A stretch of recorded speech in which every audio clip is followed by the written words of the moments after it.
Photo mazi afọ ha na-eko na ha na-eme all this nonsense. They are posting on internet. 18 years, 19 years, obere ga-ebudo onye ihe na obere ga onye anwụ confirm. Ọ bụghị ọ na-agbanye so mazi a na-alụ. Those people don't know. I have been hearing history about the man. Ndị ma ya ọfụma agwago m details about him. Ọ nọ nyanwa Gozie Okeke mmadụ na-aba him Gozie Okeke mmadụ na-aba. Ndị be anyị kenekwa m ụlọ ọzọ biko na unu nwere onwe mgbe gara aga nweta video concerning Onye Eze Jesus. Agwa m unu si unu na o nwere nwa mmanụ mere video, one young comedian made video about regarding akpọ ntu akpọrọ ntu. So mana so many comments abịa na-abịa mgba because I just take my time na-agụ some of the comments just na-agba unu nkịtị maka na unu malụ ihe na-eme behind the scene. But then ịma ka esigwe channel okwu gị ebe okwu m na-aga wee bụrụ na in the sense that na ihe anụnwa mere eme na onye ji Jesus and some other people ọ bụla ha engage ho this young guy na this okwu I can't see the reason why a grown up man just put no label allegation against somebody. Mana ndị mmadụ pụta na post evidence ime nke ame nke ọzọ post evidence na here. Evidence will not be posted until onye a na-eme accused deny ya ihe ome. Let him come and deny it. Obviously denies that is when you begin to show him proof of ihe na denial for. Maybe I go see evidence now he will keep on denying it. So let him deny the first allegation against him, because this young man he has been posting and been talking about this issue ever since from the beginning.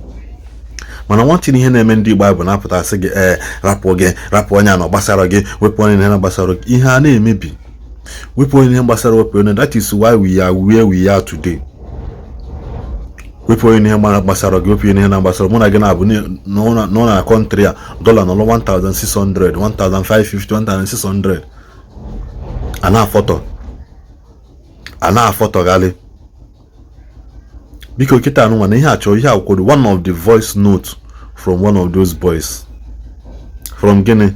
One of the boys said they involved na this thing. Ya no hear the guy ukwu o si na ihe na-agbanye ụmụazị na afọ apụta afọ ha eto na Onye Jesus with Gozie Okeke. That is the two names I mentioned na that voice note. Achọ m kunu gee ya kunu mmalụ o si na some other guys that he cannot call their name no nwekwa nke n'ọba.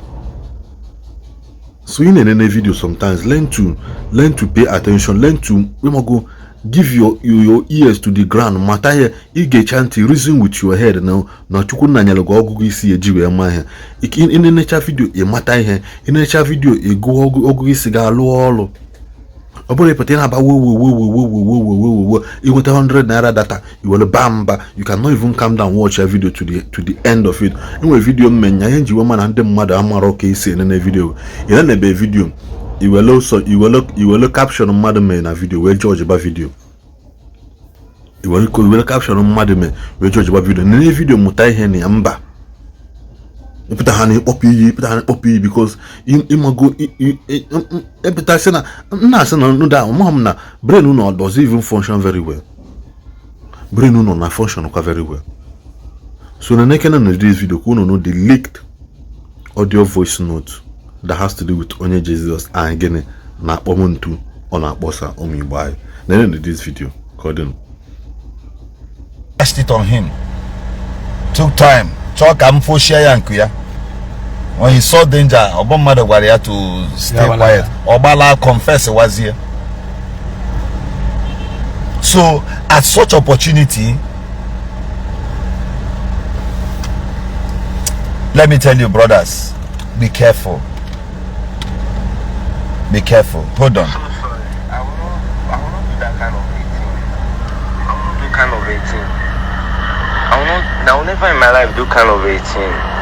Understand? After they are doing those nonsense, they are doing to people at the end.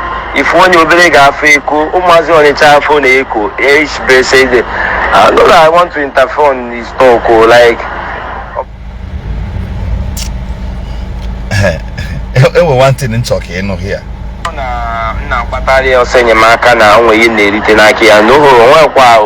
I'm working on myself. Understand? So I'm so sorry, sir. Understand? Photo mazi afọ ha na-eko na ha na-eme all this nonsense. They are posting on internet. Bro, check and watch. I didn't busy. Chere. Just hold on. I'm only distracted. This man. All these little children, 18 years, 19 years, over again, we don't hear, nobody going and confirm. Those people don't know. I have been hearing history about the man. And the my from details about him. Oh no, Nyawa goes okay. Madonna him goes okay. Madonna. We think one or another. I no go call him. Just people just forgive everything, sir. Okay, I'm so sorry, sir. People just forgive I understand. Forgive I don't want someone to arrest me. I don't get money for case, so I don't get money for case. But actually, I don't know this man, but a friend of him. Understand? Onye Eze have a friend, but my friend, I don't know that they are doing all this bullshit. So it's one time called Bumwega and I don't know the man. So after the program, the man now see me. So later the man call me. We see a Sopron hotel at Imate 33 or some the other place. I came over. I'm Babotino about Lodge. We don't see now like was seeing a lot of things then all these things. Well actually one business the man met very much. Over the man learned him more. Say we can work on them, but we never do anything. Understand? We never do any fucking thing. You know how I enter people? If I enter you, you gotta remain 1 kg. I swear to God. 75% of my time I invest it on in a yogi like this. This one came to threaten me because of Onye Eze Jesus. I don't want to show his picture. So when he threatened me, that day I made that video, I laughed. Now, when investigations are being carried out about him, he rushed and deleted these things because I was already on him. Now he started chatting or calling back again. I now decided to deal with him. He now confessed this thing. Did you hear? I don't want to mention the name of the person again. No. There was a second video I made on my backup page where Father Comedy presented certain evidences on his page. I went and screen recorded that video and played.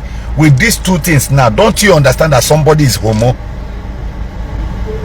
Did you hear at the content of this voice note that na Adam sorry sir? Because I didn't hash the young man. I took time to ask him questions. Even while investigations were going on, Kamudia or where matter. That either the numbers calling him, we are trying to work on him. He now run back to beg.